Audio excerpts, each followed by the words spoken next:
Paul O'Brien. Sammy Nino's is coming out in the 17. Larry Hayes, the 75. Robert Gutierrez in the 83. Anthony Ochoa in the 71. And Chris Redden in the 9. But yeah, some very stout piece of machinery these things are. The power to weight ratio is crazy. And anything deep fried dough rolled in sugar cannot be known as being too good for you, especially on a warm, sunny day. I'm thinking more along the line of water or Gatorade, which is probably more so what you need to be doing with yourself than what you are, Dave Arnold. La Bufadora. I don't care, La Bufadora, whatever. That's deep fried, doughy stuff rolled in sugar. But here comes our next race out onto the track.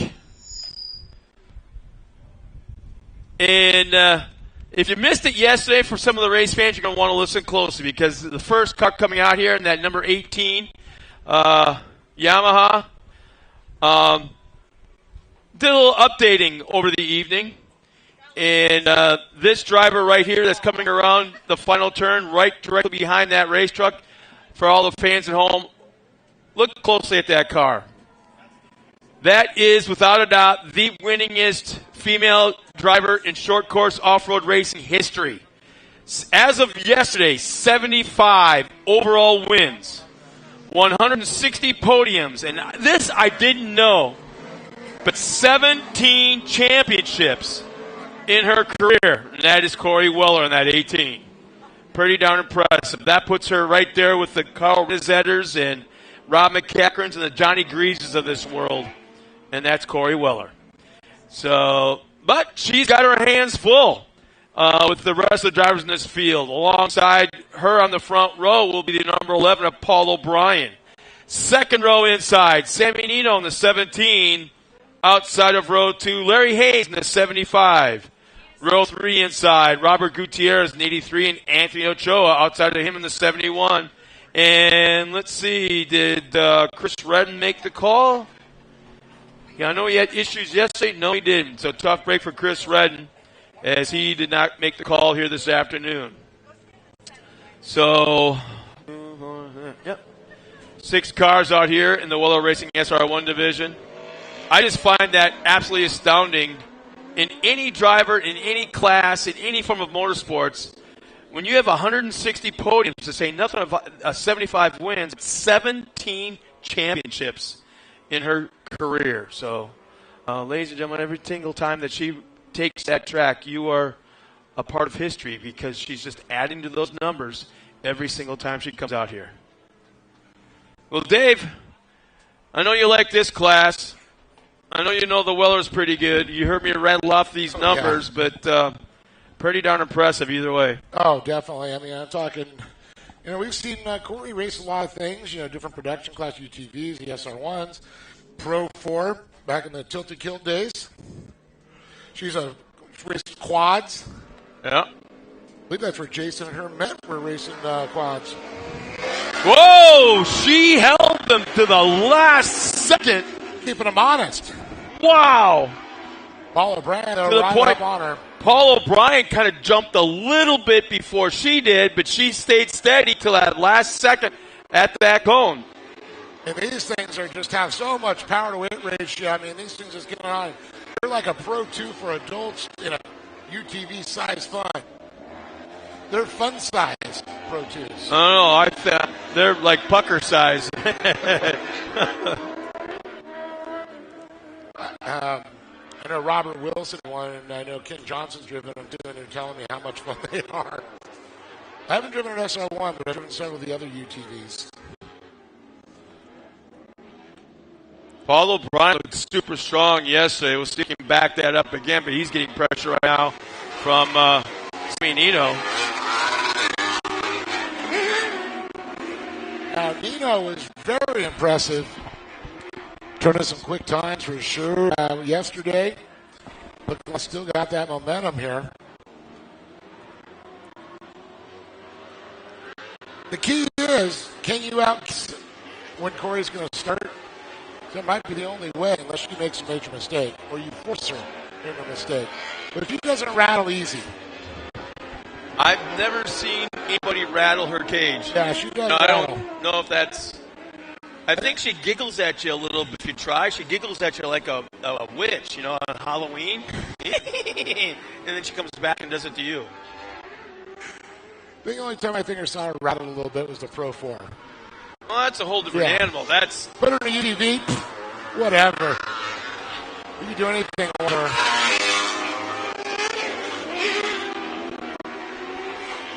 Personally, I think that was a pretty big step for her to go from an SR1 to a Pro 4. I mean, no one has ever made that jump before. Nobody. There's been zero people that have tried that. Maybe she should have jumped into a Pro 2. Or UTVs, but I know Brock Hamner, another example, he's getting used to it too. And he said it's a handful, or it's a new one, but he went from UTVs to that. That's even less power than driving a SR1. Very difficult jump. Well, but it's not a Pro 4. No, totally different animal. It's an animal. It's a jump from Pro 2 to Pro 4. That's like comparing a Persian cat to a African tiger. Where are you going with it?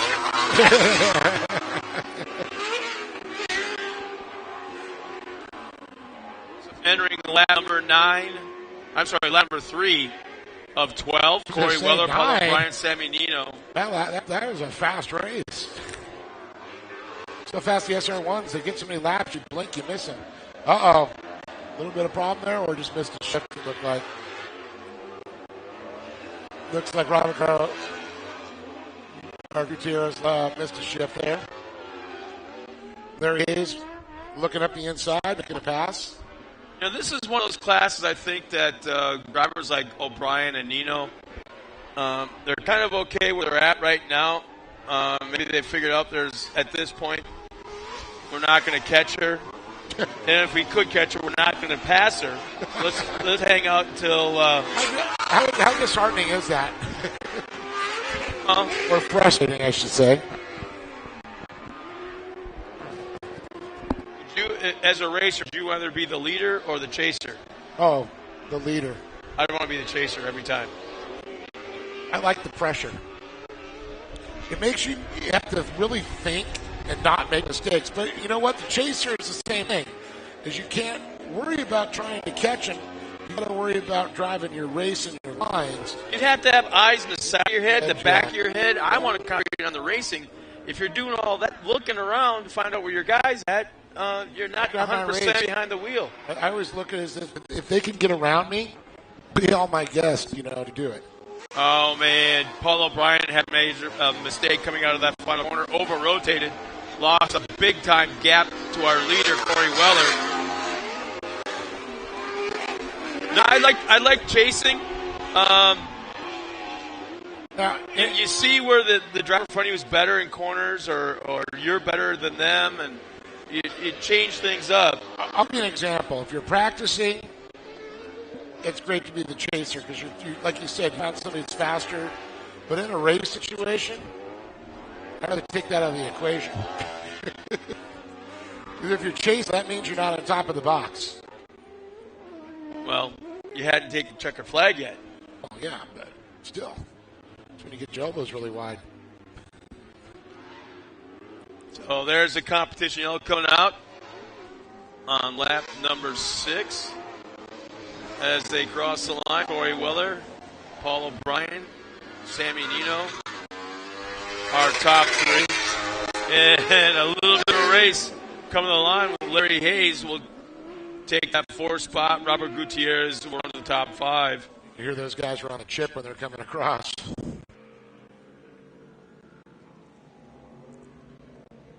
So now we'll see if Paul O'Brien's got anything left or anything at all for Corey Weller. Now these things with the bottoms and the sides with the wind could really affect their attitude in the air. So keeping that wheel spin up, keep it level, finding that happy medium, tapping the brakes, really makes a difference on these too. Because when the wind's blowing, boy, these things are turning to sails. I mean, I know you've seen it, Wendy, probably racing at Prim or somewhere where the wind's whipping and truck starts on one side, gets blown to the other side. Yeah. Talk about really having to control the truck or vehicle. I've never seen a truck go sideways. Well, as it's going forward, but it also drifted sideways. It was like Kurt Leduc at Prim. Yeah. He took off that tabletop on the left side, and actually when he landed, he was going down the banking. And he didn't shoot across diagonally. That's the wind. Yeah, he got hauled off. Which reason I'm bringing up Prim, because we will end up the season there, and it can get a little windy in October.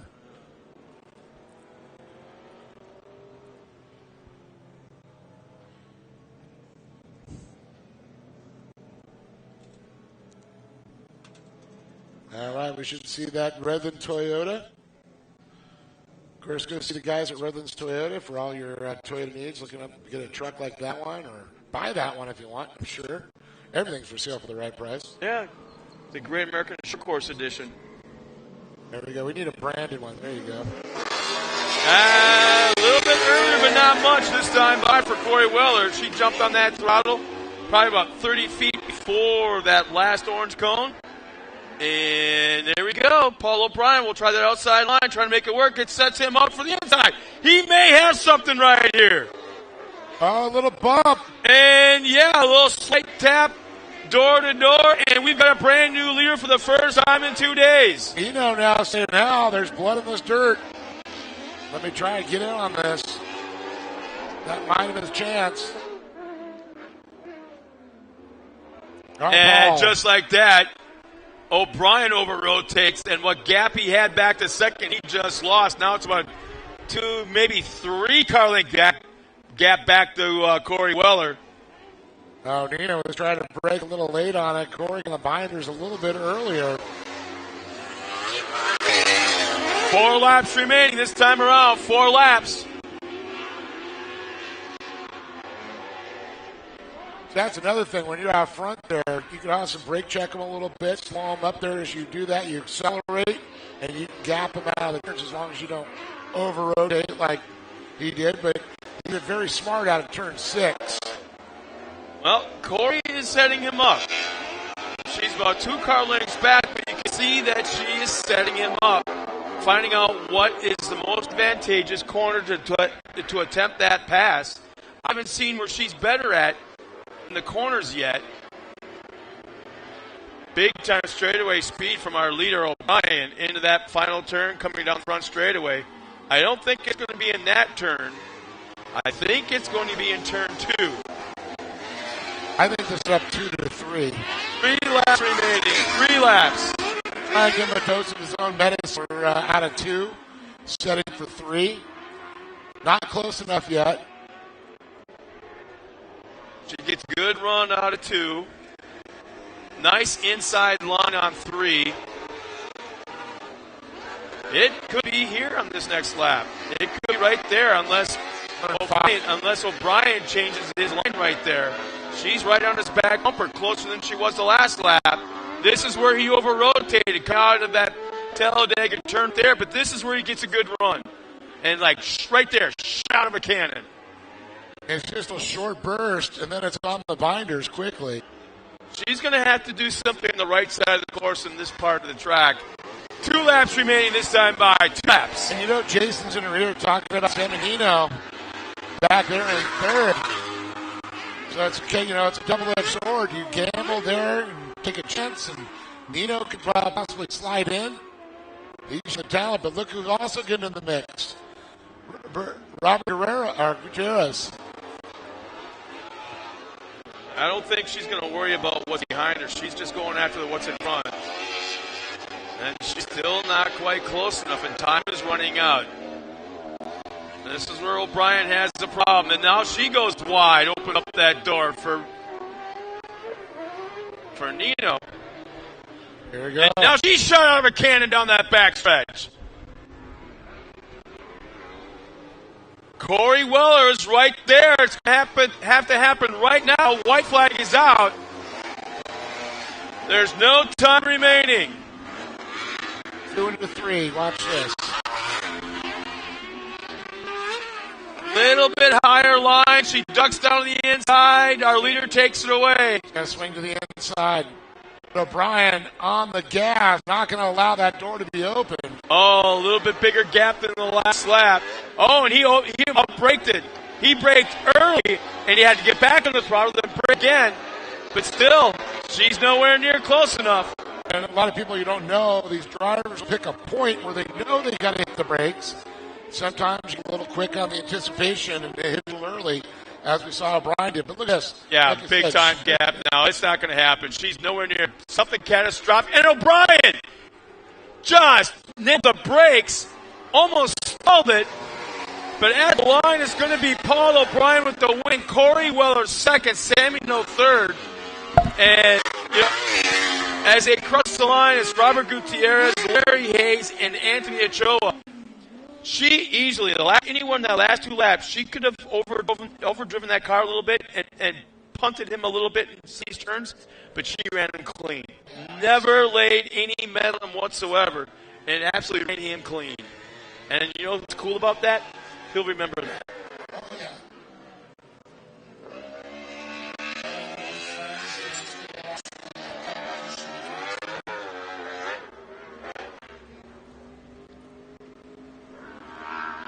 So once again, let's go down trackside with our top three finishers. As Dave Arnold makes his way down there, there's our finishing order for our fans at home. Sam Nino in the 7th will finish 3rd. Corey Weller, another podium finish for her. We have to figure out when was the last time she wasn't on the podium. It's probably at a race she didn't attend. And Paul O'Brien will take the win today in that number 11. Well-fought run for him.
Probably one of the most skillful drives we've seen this afternoon by all three of our top finishers in this class.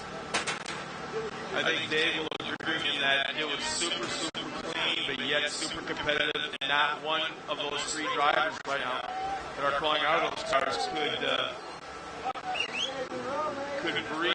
They're holding their breath almost the entire lap around the entire race. And I think that's the happiest third-place finisher I've seen in a long, long time, Dave.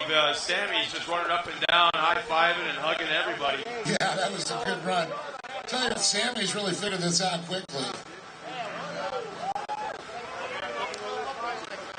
Paul right away puts the sunglasses on. He goes, "Yeah, I'm cool. I'd be Corey Weller." Is that Corey Weller or Swiss Miss down there? Heidi.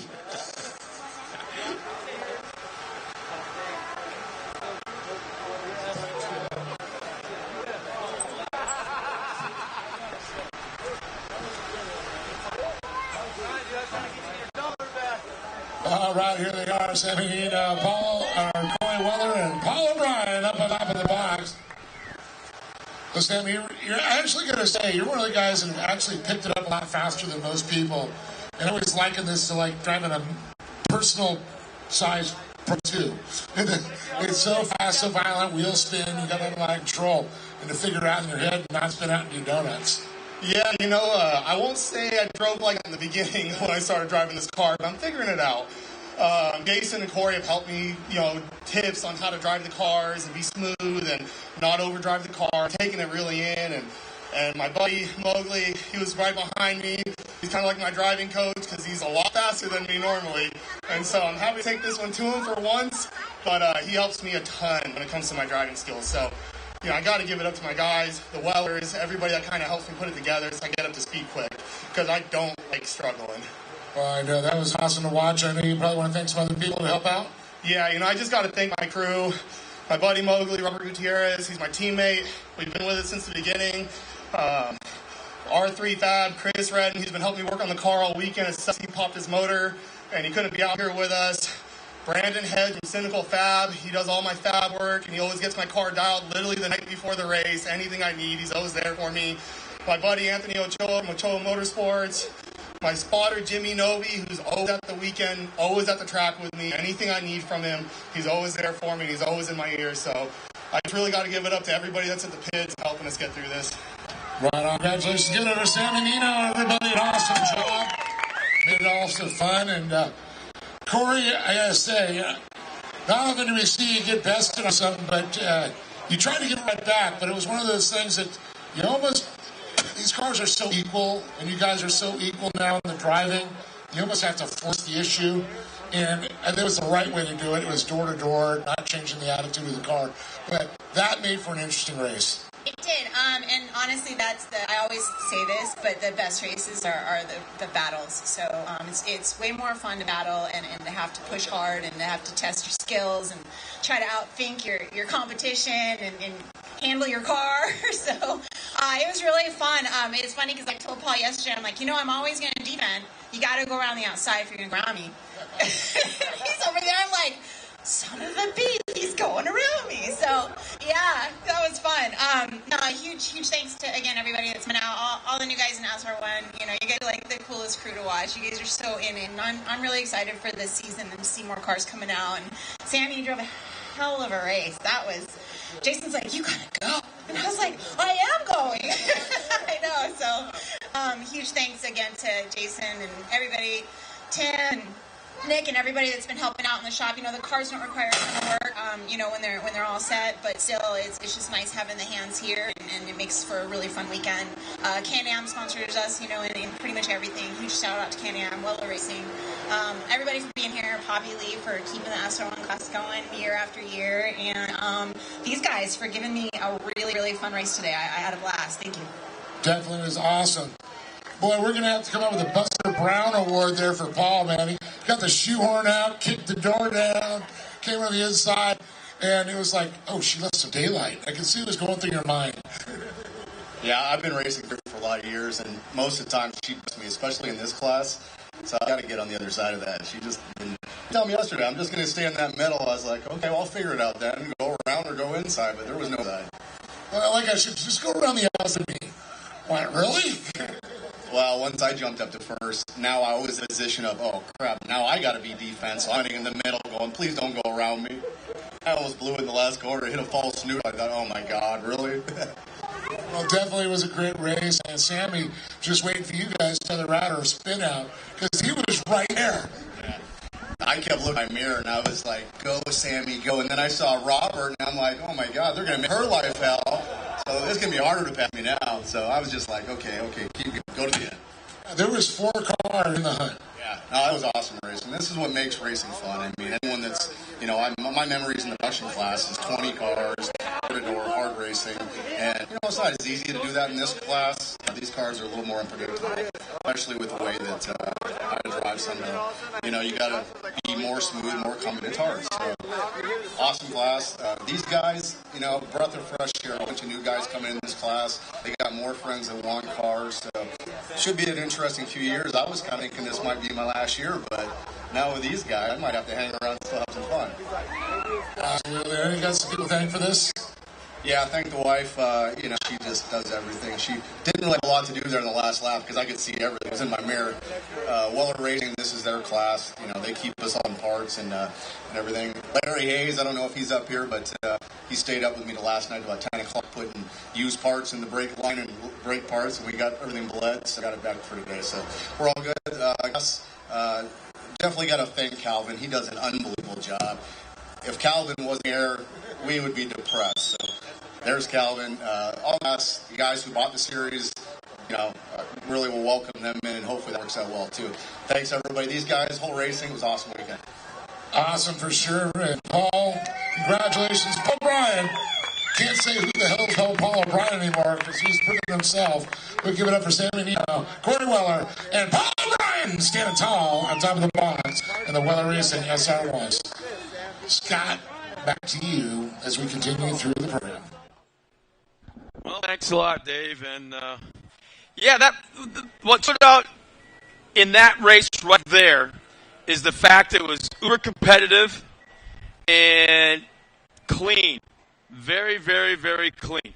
There might be one cut down there with a little bit of a tire donut on the door, maybe, but very, very clean race, and high fives between those three drivers, no doubt about it.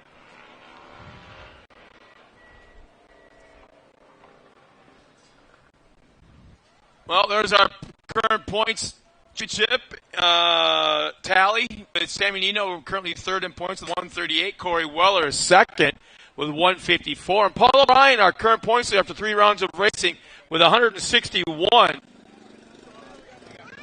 And this is a nice tight race going on right now. There's no doubt about that.